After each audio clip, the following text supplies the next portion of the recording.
Hey guys, today we're going to talk about the brand new Olight M1T Raider. New light, new philosophy out of Olight, really kind of a good, simple EDC for you guys. And as you can see, this is a single CR123 light, very small, compact, EDC size little fella. We're going to take a look at the box, giggity, and see what we got going on here.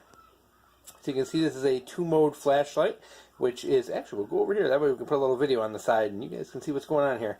So you can see this is a 500 lumen and a 5 lumen. You can see it does have a step down on the high after 5 minutes, so you do want to pay attention to that.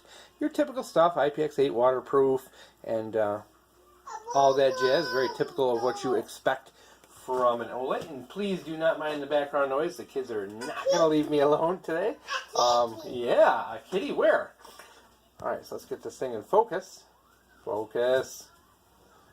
Of course we're not going to focus. Why would we? Why would we? There we go. How professional am I, guys? Alright, so let's move this back over here again so we can see some stuff. Alright, so as you said, we have a 2-mode flashlight, and it basically has a high, and if you double click, it's a low. So you have a high, you see it's a kind of a nicer, because it does have a TIR, and then your double tap for your low, which is your 5 lumen mode. Very typical construction you would expect out of Olight. Let's see if we can focus again. Oh, you found your kitty. You have that blue kind of serrated bezel, the TIR lens, some knurling on the handle, a little bit of this kind of texturing here on the base.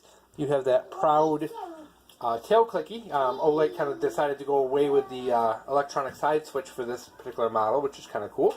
You have that S-shaped clip, which people either love or hate. So that's it, guys. That is a simple light, huh?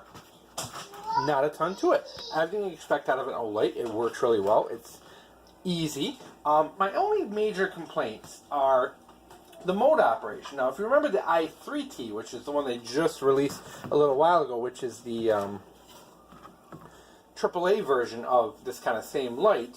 Now, the i3T has a slightly different interface that I like better. Now, the i3T uses a next mode, which pretty much, you got your low, your high. Still same 2 modes, but no matter how long you wait, you go low, high. So if you set this on low, you know next time you touch this thing, whether it's today or tomorrow, it's going to be on high. So your next one's going to be low. And you know that. Now with this M1T, it's always high.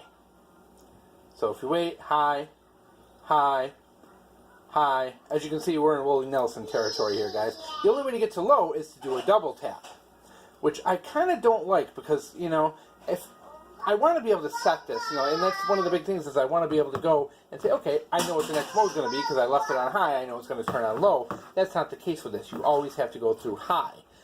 And I'm not sure I'm a big fan of that because if you're using this, say, in a tent or something like that, you can't just set it to where you want it to be for the next time you turn it on. So if you're going to bed at night with this i3T, so I can leave this on high, let it memorize, boom, put it down, and when I wake up at night to go pee, it's on low.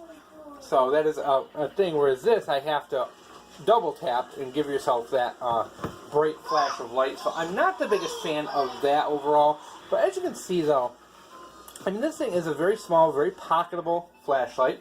It's, give you a quick comparison here. Here's a full-sized 18650 light. So you can see this is pretty small overall. And we'll show you another kind of AAA. We'll show you the 4.7's Preon. So this is a very small light.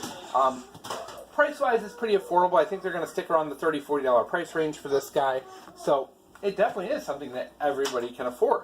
And, yeah, I mean, a lot of the good stuff that you expect out of Olight, you know, the same Olight quality, warranty, all that, and really, you know, pretty overall decent. You know, I do like that, you know, if you do set it down, you do have that that serrated bezel, so if you set this down and leave it on, you can see it. That's a very nice thing to have, because especially with these hotter lights, because these do get pretty hot pretty quick. Especially 500 lumens with this little bit of metal. Other than that, you know, it is a little tough to carry on a hat. You know, this is a bit heavy to put on the brim of a hat, but that's really no big deal. I really only do like that hat brim kind of carry when I'm really like camping or fishing or something like that. But as far as in the pocket, it's a nice deep carry. It stays good. I think they sent this to me 2 weeks ago, I think. So I've been carrying this thing, no issues. I've had 0 issues with it turning on. One of my bigger issues with EDCing in Olight is the electronic switch turning on in my pocket. And I hate having them on lockout all the time, because if you need a light now, who wants to have to unlock it, you know? So this one I've had in my pocket. I've yet to have this switch turn on, so that is good. But like I said, this is a great alternative for guys who don't like the side switch Olights, who don't like all those modes and strobes and all that. This is simple, easy to use, and a great EDC option. I can hand this to my wife and she can figure it out, no problem. You know, you can literally just turn it on and off.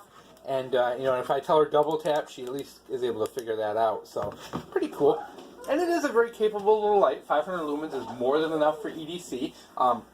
It does have the forward clicky, so you do have that momentary on. So you can use this as a defensive tool. You know, you can boom, boom, boom, and kind of almost do like a little strobe out of this thing by hand. So it is a little defensive tool. It is a little EDC light. It's a little bit of everything, and it's not complicated. It's not tough to use. The TIR is very good for up-close work. It's not as bright and as harsh as a regular reflector and lens. So if you are like reading a book or something in your tent, that is actually a very good option for that, because, you know, if you don't have that bright hot spot you get, like, say, with we're just going to use as an example.